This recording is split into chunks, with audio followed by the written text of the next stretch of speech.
Greetings, Leo and Leo rising. This is your Western forecast for March 2024.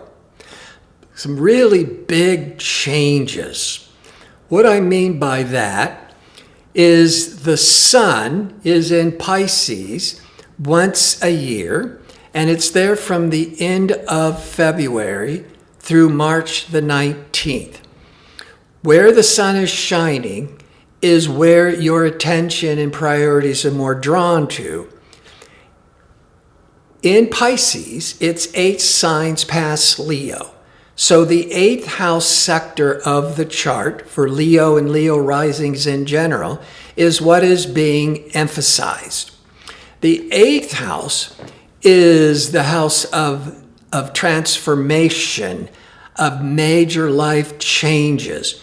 It could be drawing your attention to having an astrology reading or going into counseling to kind of get some clarity of like what is going on with all these big changes. On a more business level, the 8th house deals with finances and banking and credit and taxes and insurance. And so all of those could be important matters to attend to. But there could be some major upheavals and major change with the sun shining in the 8th. Also, Venus, the planet of harmony, love, creativity, is also moving into Pisces, joining the sun in the 8th. So the Venus is going to start softening or bringing more fortunate energies to all these big changes that the sun is spotlighting. So the Venus goes into Pisces on March the 11th through April the 4th. Now, Venus and the sun, so the sun is putting a spotlight on Venus. There's a third area of the 8th house. It deals with finance, your financial obligations, settlements, loans, etc. It also deals with transformation, so the astrology and psychology. But the 8th house also deals with intimacy and sexuality. Now, why is all this confusing energies, this complicated energies? The 8th sign of the zodiac, if you start with Aries, is the first sign of the zodiac, the beginning of spring, new beginnings in the northern latitudes. And then Taurus is the second sign and so forth. Scorpio is the 8th sign of the zodiac. So the 8th sector of the chart has very Scorpio energy. And Scorpio is the energy of power and sex and wealth and all this sexuality. So it's a really complicated and really intense area of the chart. So having the sun shining there could be really spotlighting all of these many issues and a lot of change. But the Venus with the sun could be bringing some romance and some intimacy. Then Mars, the planet of physicality, is moving into Pisces once every 2 years on March the 22nd till the end of April.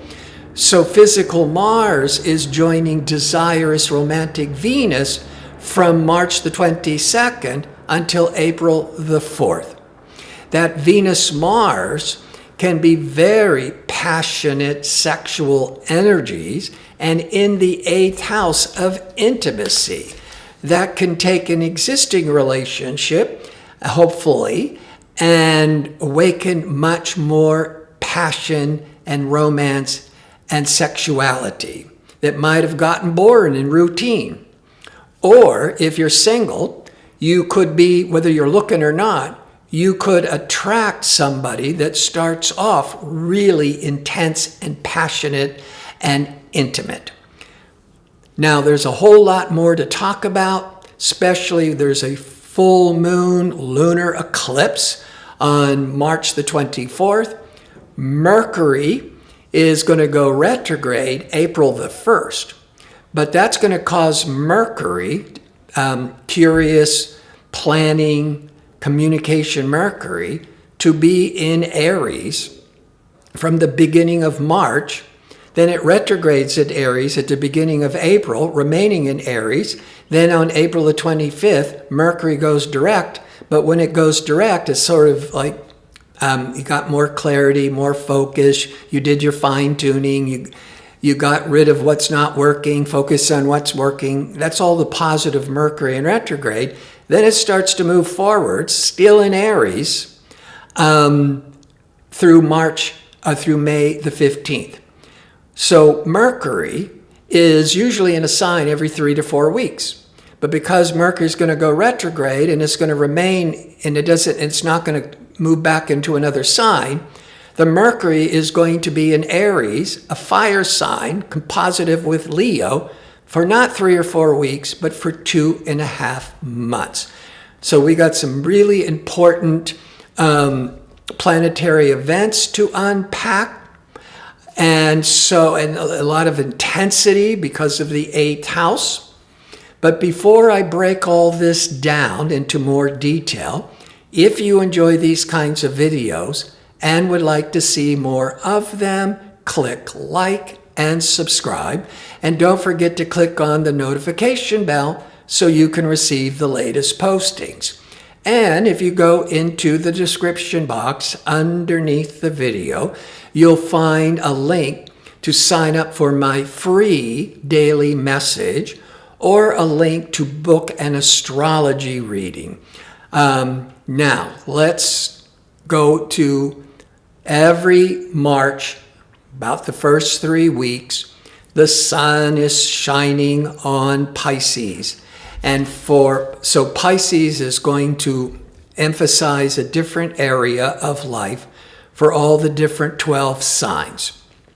Now, the Venus and Mars will be together, as I said, from the last week of March to the first week or to like April the 4th. And Venus and Mars can be romantic, it can be passionate, it can be dynamic, it's really creative energies. So we're going to keep that in mind. Now, the new moon is in Pisces on March the 10th. And that is when everybody's got this focus, you've got your intention on where the Pisces falls in your chart. That keeps your attention there for 4 weeks until the next new moon on April the 8th. Now, this is important because the sun is only in Pisces in the 8th until the 19th of March. Then it moves into Aries, joining Mercury, which has been in Aries, in your 9th, which I'll talk about in a minute. But the new moon is holding that Pisces energies. Even though the sun leaves Pisces on the 19th, the new moon is holding that 8th house Pisces energies until April the 8th. Oh, and aggressive, assertive, risk-taking Mars is going into the 8th every 2 years on March the 22nd to the end of April. So these transits and the new moon is going to keep this 8th house influence vibrating, not just in March, but through the end of April. Back to the new moon. This new moon is being, for the whole world, is being harmoniously influenced by Uranus. Uranus is progressive, it's innovative, it's original, it wants to think out of the box. Uranus is the planet of technology and the internet and all of that with business. But Uranus is also the planet associated with being with astrology, because Uranus rules Aquarius and it's very quirky, but it's also very focused on the future. And it's all this alternative mindset. And that's where Uranus is the designated ruling planet for astrology. And with all those planets in the 8th house, and one of the 8th house outside of business is the occult. and astrology. And so a lot of you might be more interested in astrology for the first time, or it's like, oh, I got to have an astrology reading, or enough with getting readings. I want to learn how to do it. So all of that could really be grabbing your attention this March through April. Now, after the new moon, 2 weeks later, is a full moon. But this full moon on March the 24th is a lunar eclipse, a full moon lunar eclipse. So what's the difference? We only have lunar eclipses every 6 months. A lunar eclipse is like a regular full moon, but on steroids. On one explanation is a full moon might be a kind of a really emotional, reactive time that lasts a day or two. If the lunar eclipse is impacting a planet in your horoscope within a couple of degrees, whatever that planet represents could be a major emphasis in your life for a month to 2 months. Now, this full moon lunar eclipse for Leos and Leo rising is in Libra in your 3rd house, as Libra is 3 signs past Leo. The 3rd house is the house of learning, selling, writing, communications. It's that sector of intelligence and inquisitiveness. Now, keeping that in mind, Mercury is the planet of information, communication. In fact, Mercury is the natural ruler of the 3rd house, of information, of news, of curiosity.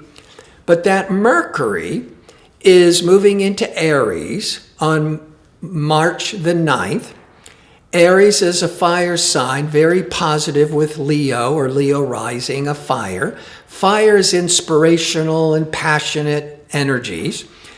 Having mental Mercury in fiery Mars, you're more willing to take a risk, jump into things full force. Mercury is usually in a sign for 3 to 4 weeks. But on April the 1st, Mercury is going retrograde in Aries. And it's going to retrograde back to April the 25th. But it's still in Aries. Then it goes direct, remaining in Aries till May the 15th. This is why Mercury is going to be in Aries in your 9th house sector for 2.5 months, as opposed to 3 or 4 weeks. So there's a major emphasis on everything Mercury, the learning, the writing, the teaching. Now, keeping that full moon lunar eclipse in mind, in the 3rd house, that could mean learning. And Mercury is the curious learning planet, and it's going to be in the 9th house for 2.5 months. The 9th house is the higher vibration from the 3rd house, or it's 2 sides of the same coin.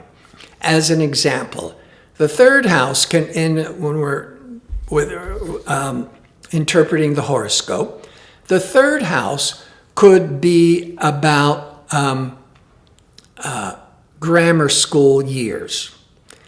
The opposite 9th house is university. The 3rd house could be about writing. The 9th house could be about the publishing. So it just takes the 3rd house and this really amps it up to the biggest level. And now here's Mercury in the 9th. Now the sun, as I said, is going to leave Pisces and leave the 8th on the 19th of March. But that 8th house emphasis, from finance and taxes to astrology to intimacy, is still a really dominant theme to the end of April. But that sun is now going to leave the 8th house on March the 19th to April the 19th in Aries, positive with Leo, in the 9th house, joining Mercury. In fact, now the sun is putting a spotlight on the Mercury. And so both in the ninth house, higher education, teaching, marketing, media. Now, combining the eighth house with the ninth house, the eighth house could also be representing financial offers, contracts, a lot of financial negotiations for those, especially with that assertive Mars through the end of April. So that eighth house can be dealing with financial, many things, but one is financial contracts or setting up a business partnership.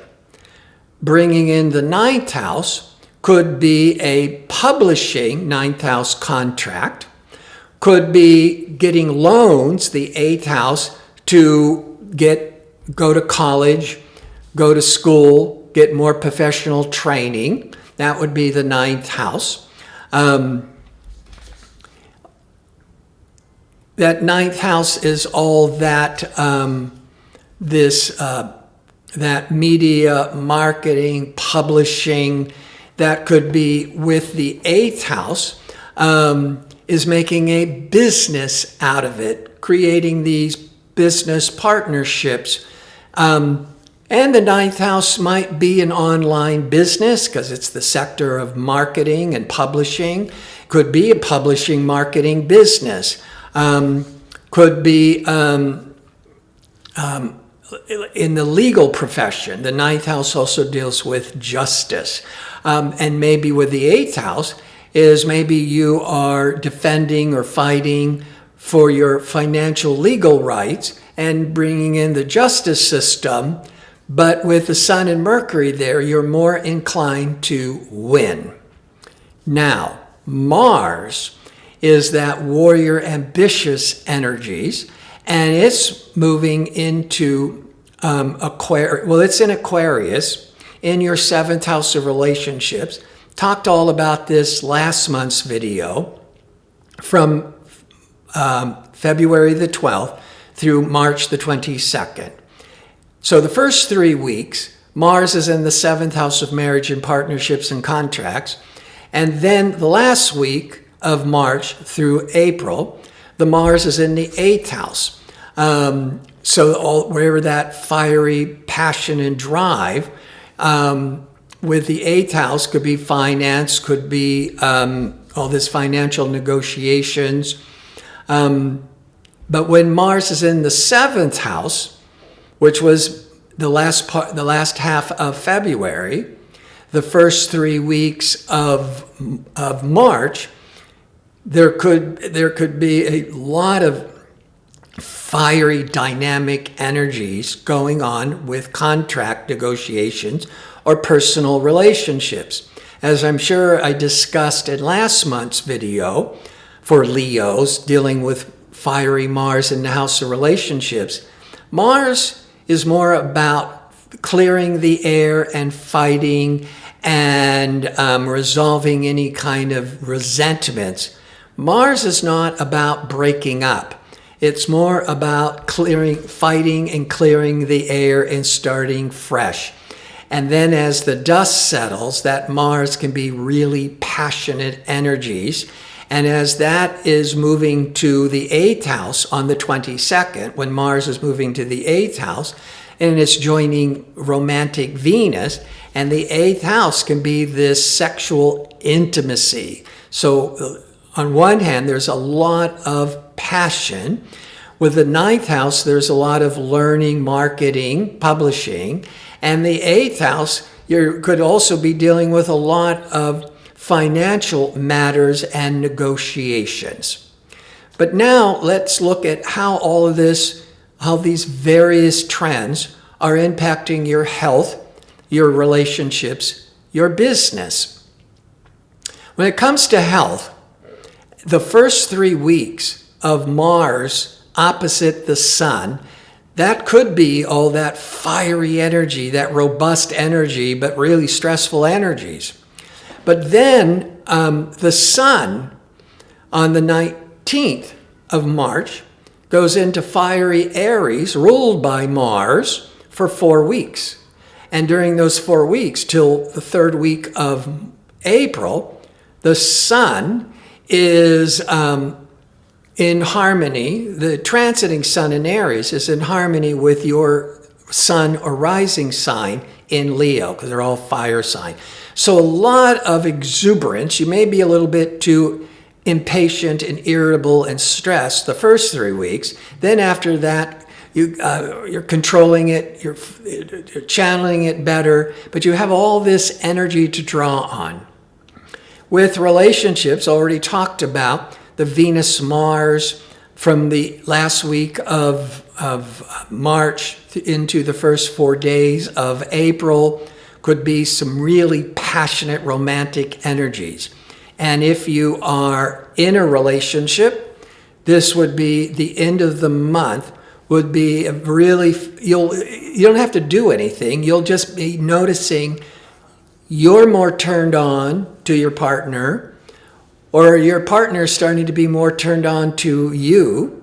But anything you can do to set the stage, a romantic dinner, going to your favorite concert, going on a vacation, a party, all of that could really stimulate more sexuality, intimacy into an existing relationship. And of course, if you're single, and you don't even have to be looking, but you could be attracting this physical romantic attention to you. Now, in business, all that 8th house has a lot to do, as I said, with finance, credit, taxes, insurance, and the 8th house has a lot to do with financial negotiations, which I also said bringing in the 9th house, where Mercury, the planet of negotiations, is in the 9th house. So that could be as I said, everything that the 9th house represents. You could be dealing with financial negotiations. Well, one of the things the 9th house represents is the courts, legal matters. So there might be using attorneys, that's the 9th house, to be to coming to a resolution with financial matters. Or could be negotiating contracts with media and marketing and publishing. And Jupiter, I've talked about this most months. Jupiter is that planet of growth and opportunity and expansiveness. May of 2023, it went into your 10th house of careers till the end of May 2024. So with all this business negotiations going on, the Jupiter is in your 10th house of careers. So that's the growth, the luck, the opportunities, and it might be going to the next level, or you're in a major push for business advancement, this especially this March and going into April. I want to thank you for watching. If you like information on how to book an astrology reading, or to sign up for or to check out my 2-question offer, visit my website at gardino.co. That's .co. Until next month, be safe and well.